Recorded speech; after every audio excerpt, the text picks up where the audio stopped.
Black people with magic. Sign me up. So Excellence is a brand new comic that just came out last week, and it is from Image Comics, and it is written by Brandon Thomas. Artist is Kari Randolph, and colorist is Emilio Lopez. Basically, everyone involved in the making of this comic book is a comic book creator of color, which I'm always down for. We definitely need not just characters of color in comics, but we definitely need way more creators of color working on comics. Whether it's the writer, the colorist, the artist, all of the above. Especially more opportunities in comics for Black women and women of color. So I'm not going to get too much into spoilers because I do want you guys to check out this first issue. But Excellence follows the story of a boy named Spencer Dale, and he is born into one of the 10 prominent magical families within this world. And those 10 magical families have a secret organization called the Aegis. And before the comic actually fully begins, they show you there are 4 rules set in this world. Rule number 1, the protection and defense of the undeserving is not allowed. Rule number 2, the creation of a magician's wand without permission is not allowed. Rule number 3, the casting of spells without an approved wand is not allowed. And finally, rule number 4, the use of magic by females is not allowed. So those rules, especially the last one, made me go like, I wonder what this world is. You also get to see a panel of the family tree of all the 10 prominent families and get their names. And yeah, like I said, I'm not going to get into any spoiler territory, but yeah, overall, I enjoyed this first issue. Some of the writing did leave me a little bit confused, but again, it's the first issue, so of course, I'm assuming there's going to be more things that get elaborated on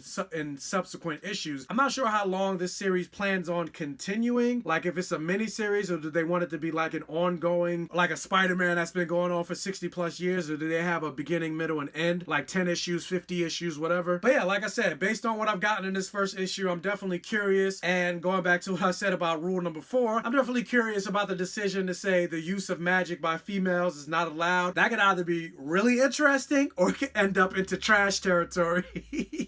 But we shall see. The driving factor in this narrative is the relationship between Spencer and his father. Because again, Spencer is born into one of the 10 most prominent magical families. And with that legacy on your shoulder comes a certain pressure to live up to that legacy. More specifically, the legacy of his father. And I gotta say that Kari Randolph and Emilio Lopez, like, they do a great job with the art and the colors. Everything pops off the page. One thing I will say though, even though I do love the art overall, the main character Spencer is supposed to be like 15, but he looks like a grown-ass man. So I'm like, there isn't a whole lot that I can say about this comic. Since I said I'm not going to dip into spoiler territory, I definitely think you guys should check it out. Hashtag support Black comic creators. But yeah, I'm definitely interested in seeing this world fleshed out more. I want to know more about the rules of magic. I want to know, based on rule number 1, the protection and defense of the undeserving is not allowed. Like, what makes a person deserving versus undeserving? How do they determine that? Also, considering they say girls aren't allowed to use magic, does that mean they're still born with magic? They're just not allowed to practice it? Or does that mean they don't have access to magic at all? And if they can't use magic in this world, what are their roles in this world? But yeah, overall, I would definitely say Excellence made me moist. But yeah, have any of you guys read Excellence? Have you heard of Excellence? If you watched this video and decided to check out Excellence, do me a favor and let me know down in the comment section below what you felt about this first issue. Also, be sure to give this video a thumbs up. It'll really help out the channel. Check out the other videos on my channel and also share them with your friends and your neighbors. And if you haven't already, if you like what you see from my channel, please subscribe for more. And as always, I'll catch you guys next time.